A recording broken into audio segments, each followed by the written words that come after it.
अस्सलाम वालेकुम guys, welcome back to another episode of law with Ali. हम सबसे पहले पिछली वीडियो के लिए सॉरी, वो थोड़ा सा एडिटिंग में और वो थोड़ा सा उसके सारे प्रोसेसिंग में थोड़ा सा इशू हो गया था। वो नीचे कुछ लाइंस कट भी गई, but I am speaking those lines as well, तो you don't need to worry about it. वो इतनी ज़्यादा कटी भी नहीं थी, वो थोड़ी सी लिमिटेड सी थी जो कटी थी, तो उसके sorry. I was just testing out a new camera और समथिंग, तो वो थोड़ा सा इसलिए ऐसा हो गया। ये बात आपने याद रखनी है कि जुडिशल प्रेसिडेंट के अंदर ये वाला चैप्टर और ये वाला पॉइंट और जो पिछला पॉइंट था प्रैक्टिस स्टेटमेंट का, ये बहुत बहुत इंपॉर्टेंट है। पेपर में ये आते हैं। आप इन दोनों पॉइंट्स को वो नहीं कर सकते, इग्नोर नहीं कर सकते। प्रैक्टिस स्टेटमेंट सुप्रीम कोर्ट की और ये जो आज हम पढ़ने लगे कोर्ट ऑफ अपील, ये दोनों पॉइंट्स इस चैप्टर के बहुत ज़्यादा ज़रूरी हैं। तो please be very very careful about this both points. आज का जो हमारा पॉइंट है that is court of appeal. हम, अगर आपको याद हो तो पिछले लेक्चर में हम ये बात कर रहे थे कि हमें पता लग गया है हायरार्की ऑफ द कोर्ट्स, हमने देख लिया है हायरार्की ऑफ द कोर्ट्स का चार्ट। मैं दोबारा आपको दिखा रहा हूँ यहाँ पे, ये हमारी हायरार्की ऑफ द कोर्ट्स है और हमने ये देख लिया था कि हायरार्की ऑफ द कोर्ट्स की ऊपर जो डिसीजंस हैं वो बाइंडिंग और परसुएसिव होते हैं। जो नीचे वाले कोर्ट्स हैं वो उनके लिए ऊपर वालों के डिसीजन बाइंडिंग है, और जो ऊपर वाले कोर्ट्स हैं वो नीचे वालों को बाउंड करते हैं, और नीचे वालों वाले जो डिसीजन हैं वो ऊपर वालों के लिए बाइंडिंग है। ये बात मैंने आपको कल बता दी थी। अब लेकिन बाद में मसला यहाँ पे ये आया था कि हमने जो सवाल पूछा था वो ये पूछा था कि जो कोर्ट का आपस में उसका अपना डिसीजन जो है पुराना, वो बाइंडिंग है कि क्या है। सुप्रीम कोर्ट की जब हमने बात की तो ट्रैमवेज जो था, जो London street tramways versus London borough council का जो केस था, उस केस तक तो वो बाउंड था सुप्रीम कोर्ट अपने ही पिछले डिसीजंस को लेके। लेकिन उसके बाद in the mid of the 19th century और उसके बाद वो प्रैक्टिस स्टेटमेंट लॉ चांसलर ने 1966 में इंट्रोड्यूस कराई थी, और उसके बाद उसने कह दिया था कि ये बाउंड नहीं होगा सुप्रीम कोर्ट जो है। कोर्ट ऑफ अपील की अगर हम बात करें अब, तो कोर्ट ऑफ अपील अगर हम ये पूछें कि is court of appeal bound by its own previous decisions, तो अगर मैं आपको वन वर्ड आंसर दूं तो वो है yes, court of appeal is bound by its previous decisions. ठीक है, लेकिन कोर्ट ऑफ अपील के पास भी कुछ एक्सेप्शंस हैं, जैसे सुप्रीम कोर्ट के पास हैं। कोर्ट ऑफ अपील के पास क्या एक्सेप्शंस हैं ये हम आज पढ़ने लगे हैं। जैसे मैंने आपको पहले बता दिया है ऑलरेडी कि कोर्ट ऑफ अपील की 2 डिवीजन्स हैं, हम पहले भी डिस्कस कर चुके हैं, एक सिविल डिवीजन और एक क्रिमिनल डिवीजन। और इन दोनों डिवीजन्स के जो रूल्स हैं अपने ही पुराने डिसीजन से, अपने ही पुराने प्रेसिडेंट से डिपार्ट करने के, वो सेम नहीं है, दे आर डिफरेंट। सबसे पहले हमें ये पता होना चाहिए कि कोर्ट ऑफ अपील के ऊपर भी एक कोर्ट है, that is Supreme Court, the higher court, the highest court in the UK for appeal. तो सुप्रीम कोर्ट के जितने भी डिसीजंस हैं वो तो कोर्ट ऑफ अपील पे बाउंड हैं ही हैं, कोर्ट ऑफ अपील पे बाइंडिंग है ही हैं, कोर्ट ऑफ अपील उनका बाउंड है, वो तो उनको फॉलो करेगा there is no question about it. लेकिन it's not that simple. Normally हम ये कह सकते हैं कि दोनों जो डिवीजन हैं कोर्ट ऑफ अपील के, civil division and criminal division, they are bound by the supreme Court. ठीक है, लेकिन आपको पता है कि इन द पास्ट ये अटैम्प्ट्स हो चुकी हैं, बहुत से लोग ये अटैम्प्ट कर चुके हैं, कुछ जजेस ये अटैम्प्ट कर चुके हैं कि हम सुप्रीम कोर्ट के डिसीजन को भी वैसे भी बाउंड ना हो, उनको भी हम ना माने। और कौन होगा? एक ही बंदा है हमारा, डॉन, जिसने ये हरकत की होगी। Yes, you are right, Lord Denning ने आर्ग्यू किया था कि Court of Appeal should not be bound by the House of Lords, जो कि अब सुप्रीम कोर्ट है, पहले हाउस ऑफ लॉर्ड्स था। लॉर्ड डेनिंग के ज़माने में हाउस ऑफ लॉर्ड्स था, तो उसने हाउस ऑफ लॉर्ड्स ही बोलना था। Broom versus Cassell and company limited के केस में 1971 में लॉर्ड डेनिंग ने रिफ्यूज़ कर दिया था to follow the earlier decision of the House of Lords. और इन रूक्स वर्सेस बर्नार्ड 1964, जब एग्जाम्पलरी डैमेजेस अवार्ड करने थे, वो तब भी उसने ये हरकत की थी। Again in cases of Schorsch Meier, GmbH versus Hennig और Miliangos versus George Frank, Court of Appeal refuse to follow a decision of the House of Lords. In United Railways of Havana versus Regal Warehouse Limited 1961, तो Lord Denning ने argue किया था कि मैं house of Lord के decision को refuse करता हूँ फॉलो करने में। ठीक है, और अब जो है इकोनॉमिक क्लाइमेट चेंज हो चुका है, इकोनॉमिक्स चेंज हो चुकी हैं, चीज़ें चेंज हो चुकी हैं, तो अब चूँकि स्टर्लिंग जो है वो एक स्टेबल करेंसी भी नहीं है, तो जो पिछला जो डिसीजन था वो इस करेंसी के बारे में था, तो इस तरह की जब सिचुएशंस आती हैं तो हम फॉलो नहीं करेंगे। अच्छा, लेकिन मियर GmbH वर्सेस हेनिंग तो अपील नहीं हुआ था हाउस ऑफ लॉर्ड्स में, लेकिन Miliangos versus George Frank Textiles Limited वाला केस जो है वो, जिसमें कोर्ट ऑफ अपील ने हाउस ऑफ लॉर्ड्स का डिसीजन नहीं माना था, मानने से इनकार कर दिया था, उसकी अपील चली गई थी हाउस ऑफ लॉर्ड्स में। और हाउस ऑफ लॉर्ड्स में इस बात को कैटेगोरिकली कहा गया था कि Court of Appeal had no right to ignore और overrule decisions of the House of Lords. उनके पास कोई हक नहीं है कि, और कोई इख्तियार नहीं है, कोई अथॉरिटी नहीं है कि कोर्ट ऑफ अपील अपने से ऊपर के कोर्ट का डिसीजन ना माने। ठीक है, और एक बहुत अनयूजुअल फीचर ऑफ मिलियांगोस ये था कि हाउस ऑफ लॉर्ड्स ने खुद प्रैक्टिस स्टेटमेंट यूज़ की और अपना ही पुराना डिसीजन जो था वो ओवर रूल कर दिया। प्रैक्टिस स्टेटमेंट हम पढ़ चुके हैं पिछले लेक्चर में। दूसरा जो पॉइंट आता है वो ह्यूमन राइट्स केसेस का आता है कि जो ह्यूमन राइट्स के केसेस है ना, उसमें Court of Appeal need not to follow the decisions of the House of Lords Supreme Court. ठीक हो गया, इन ह्यूमन राइट्स केसेस, क्योंकि ह्यूमन राइट्स का सेक्शन 2(1)(a) ऑफ कहता है, ह्यूमन राइट्स एक्ट 1998 का कहता है कि courts must take into account any judgment और decision of the European Court of Human Rights, कि जब ह्यूमन राइट्स की बात होगी तो सुप्रीम कोर्ट की जगह, हाउस ऑफ लॉर्ड्स की जगह European Court of Human rights के प्रेसिडेंट यूज़ होंगे। ठीक हो गया।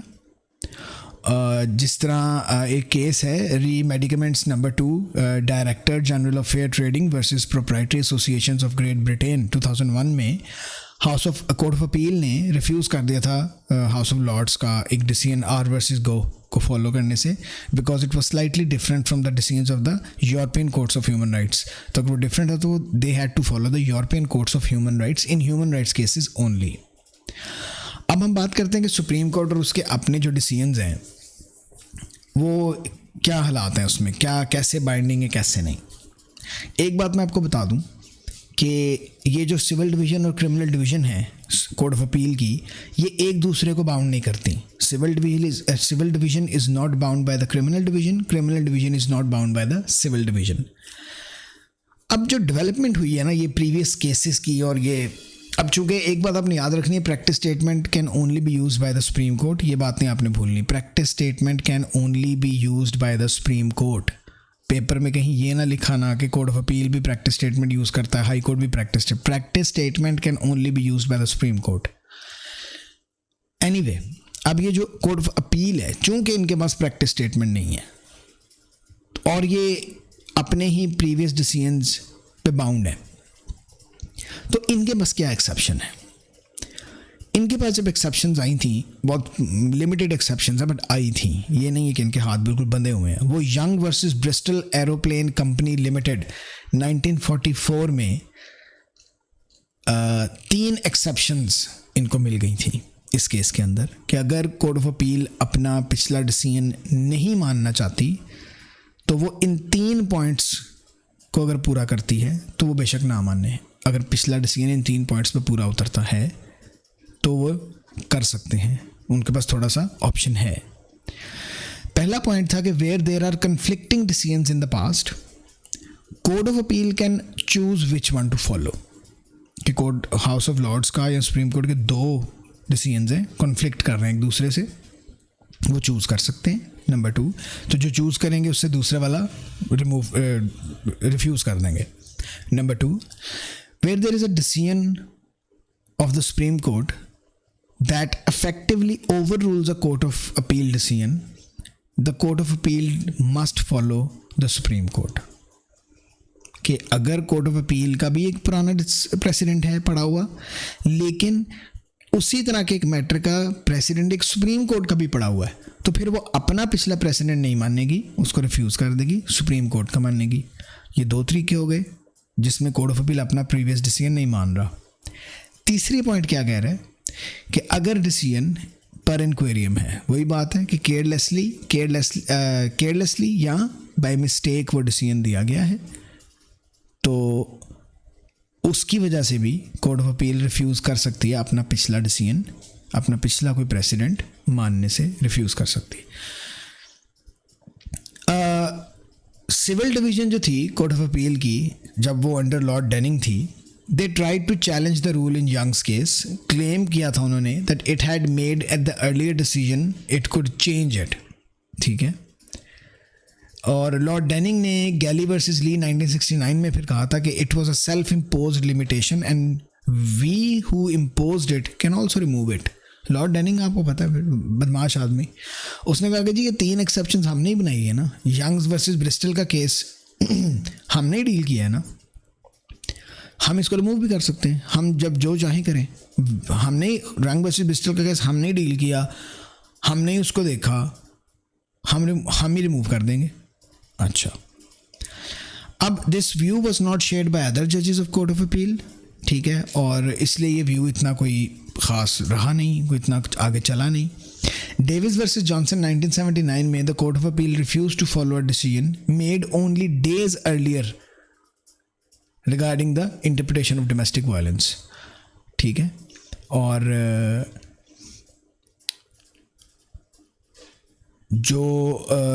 अच्छा, तो हम ये कह सकते हैं कि डेविस वर्सेस जॉनसन 1979 एक ऐसा केस है जो कि पहली दफ़ा कोर्ट ऑफ अपील ने अपना प्रीवियस डिसीजन मानने से इनकार कर दिया था, क्योंकि उन्होंने कहा था कि पहले वाले केस में इंटरप्रिटेशन नहीं हुई ठीक, इंटरप्रिटेशन ऑफ स्टैट्यूट जो थी वो नहीं ठीक हुई।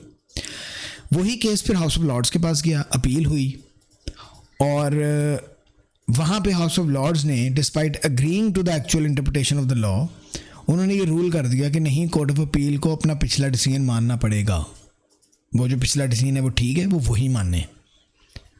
ठीक हो गया। उन्होंने कहा कोर्ट ऑफ अपील को, हाउस ऑफ लॉर्ड्स ने, कि दे expressly unequivocally and unanimously reaffirmed the rule in Young versus Bristol। तो सिर्फ young versus Bristol aeroplane company के जो ऊपर 3 एक्सेप्शंस हैं, उसके अलावा डेविस वर्सेस जॉनसन में उन्होंने इंटरप्रिटेशन ना ठीक होने की वजह से रिफ्यूज़ किया अपना पुराना डिसीजन फॉलो करने से, लेकिन हाउस ऑफ लॉर्ड्स ने अपील में उन्हें वो रिफ्यूज़ नहीं करने दिया।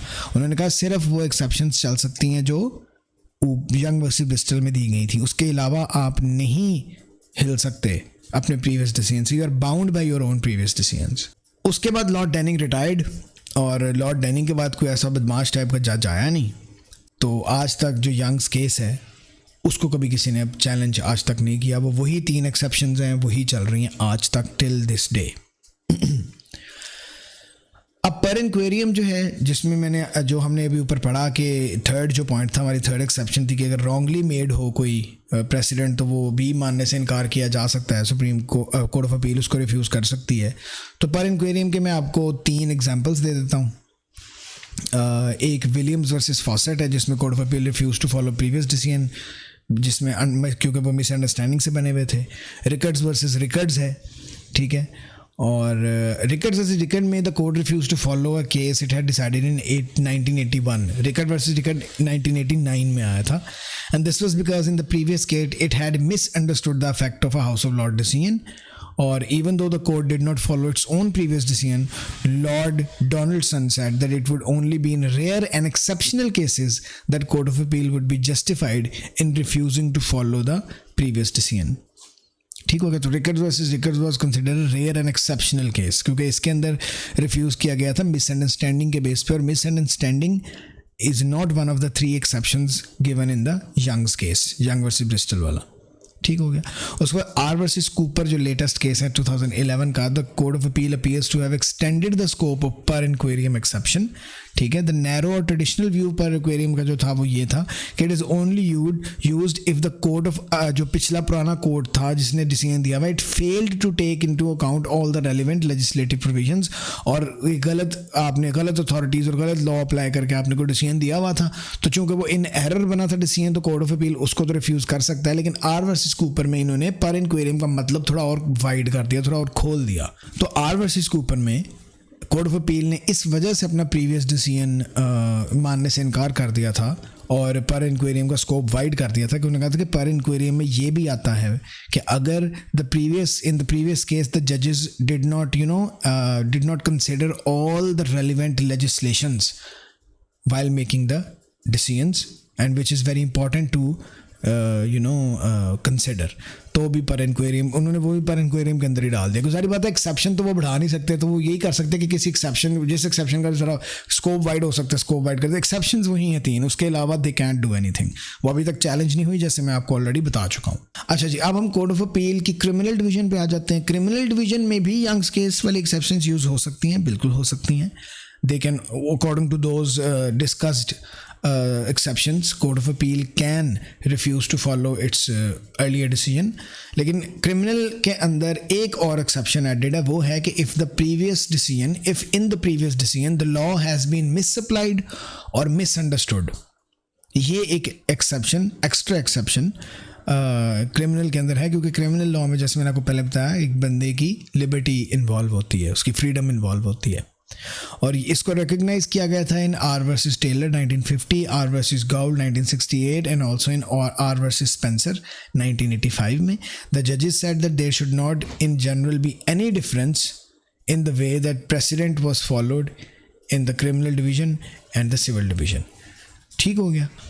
हाँ, और एक और केस है आर वर्सेस माग्रो 2010 का।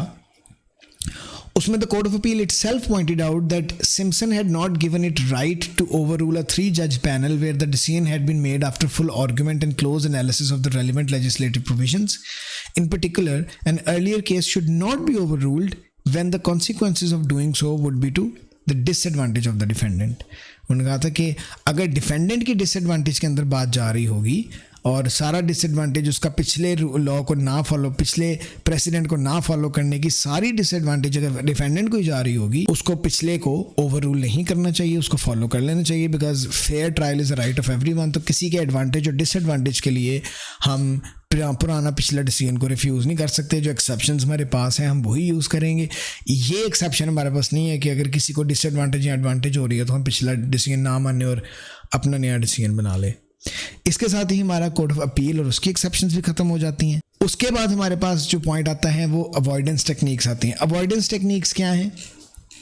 अवॉइडेंस टेक्निक्स का मतलब है कि अवॉइड कैसे किया जा सकता है एक प्रेसिडेंट को मानना। फॉर एग्जांपल, अगर आप एक लॉयर हैं और आप एक केस लड़ रहे हैं और आपका जो अपोजिशन साइड पे लॉयर है वो एक प्रेसिडेंट ले आता है जी, हाई कोर्ट मतलब हायर कोर्ट का आपका केस सपोज हाई कोर्ट में चल रहा है और वो सुप्रीम कोर्ट का प्रेसिडेंट उठा के ले आया है, तो उस प्रेसिडेंट का क्या मतलब है कि बस आप हार गए हैं केस? ऐसा नहीं होता। देयर आर अवॉइडेंस टेक्निक्स जिससे उस प्रेसिडेंट को मनवाने से अवॉइड करवाया जा सकता है। ठीक हो गया। It is a thing, avoidance techniques. उसमें 3 चीज़ें आती हैं: over ruling, reversing and distinguishing. सबसे पहले ओवर रूलिंग को देख लेते हैं। ओवर रूलिंग का मतलब ये है कि जब कोई कोर्ट किसी लेटर केस में ये कहे कि जो प्रेसिडेंट है या लीगल रूल है जो डिसाइड हुआ था पिछले केस में जिसका प्रेसिडेंट आया है वो गलत है, वो कोई भी रीज़न हो सकती गलत होने की, और उसको ओवर रूल कर दे। लेकिन ये कर सिर्फ हायर कोर्ट ही सकता है, निचले कोर्ट का।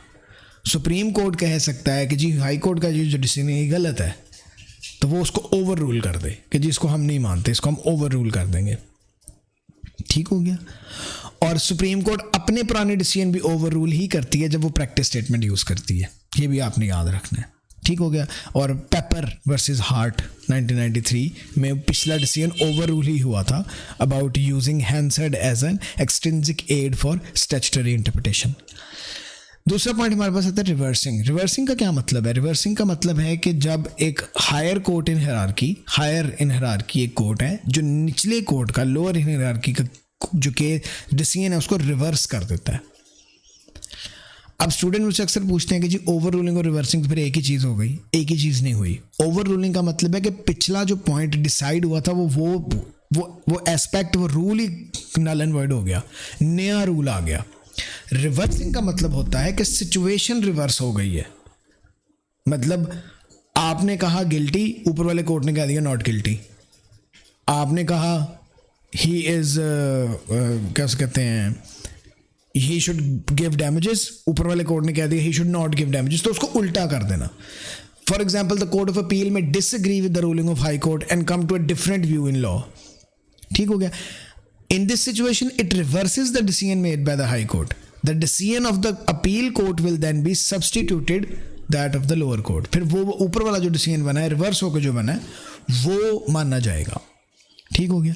उसके बाद आ जाती है distinguishing, the last point. Distinguishing के लिए मैं आपको मशवरा देता हूँ। डिस्टिंग्विशिंग का मतलब है कि अगर फ़र्क हो, मतलब आपने दोनों प्रेसिडेंट्स को पढ़ा, एक प्रेसिडेंट आ गया और एक लॉयर ने आगे प्रेसिडेंट दे दी, तो आपने उसको अपनी सिचुएशन से, अपने केस की सिचुएशन से डिस्टिंग्विश करना है कि जी नहीं, ये प्रेसिडेंट हमारे केस पे अप्लाई नहीं हो सकता, इसमें ये है, यहाँ ये है, इसमें ए है, यहाँ बी है, वहाँ एक्स है, यहाँ वाई है, इस तरह करके। This is a method that can be used by a judge to avoid following a past decision, ठीक है, which would otherwise have been followed. It means that the judge finds the material facts of the present case sufficiently different from those mentioned in the earlier case. इसमें आप ज़्यादा बातों में, ज़्यादा उलझनों में पढ़ने की आपको ज़रूरत नहीं है। सीधे सीधे दो केस मैं आपको बताता हूँ, बैल्फोर वर्सेस बैल्फोर और मैरिट वर्सेस मैरिट। आपने इसी की एग्जाम्पल देनी है बस। बैल्फोर वर्सेस बैल्फोर में डिसाइड हुआ था कि wife's claim could not succeed because there was no intention to create legal relation. Domestic contract होता है हस्बैंड एंड वाइफ का, तो वो वाइफ का क्लेम, उसका क्लेम कोर्ट में नहीं हो सकता।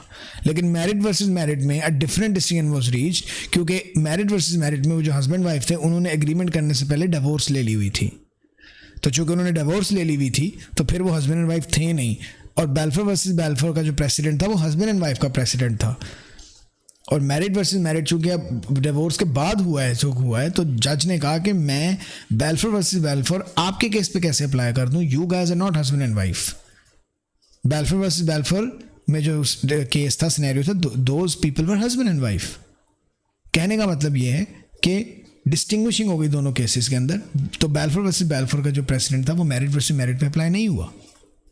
ठीक हो गया। ये हो गई हमारी अवॉइडेंस टेक्निक्स। अब हम advantages and disadvantages of judicial president देख लेते हैं। सबसे पहले एडवांटेजेस देख लेते हैं। एडवांटेजेस में सबसे पहले एडवांटेज है कि जी सर्टेनिटी, जो पास्ट डिसीजंस को फॉलो करने से सर्टेनिटी रहती है, केस लॉ सर्टन रहता है।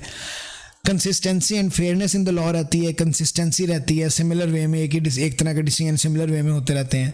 फिर प्रिसीजन रहती है। प्रिसीजन मतलब कि principles of law are set out in actual cases and become law in very precise. Law जो बड़ा प्रिसाइज बन जाता है, उसको इट बिकम्स वेरी प्रिसाइज, कि बड़ा सीधा सीधा और प्रिसाइज, ईजी टू अंडरस्टैंड बन जाता है। फ्लेक्सिबिलिटी है कि there is room for the law to change with society, ठीक है। और as the supreme court can use practice statement to overrule past cases, तो वो जो करंट ट्रेंड्स हैं उनसे रिलेटेड केसेस को डिसाइड किया जा सकता है। डेवलपमेंट होती है लॉ में। Time saving, precedents can be considered very useful and very time saving. आपको एक बनाया केस, एक सॉल्व्ड केस, डिसाइडेड केस आपको मिल जाता है अपने केस जैसा, तो आपको अपने केस के लिए जज जिस केस को सुन रहा था उसको हेल्प मिल जाती है। फिलिंग गैप्स है जी, कि जो गैप्स छोड़ देती है लेजिस्लेचर, उसको जुडिशियल प्रेसिडेंट के थ्रू इंटरप्रिटेशन करके जब डिसीजंस आते हैं तो उन गैप्स को फिल कर दिया जाता है।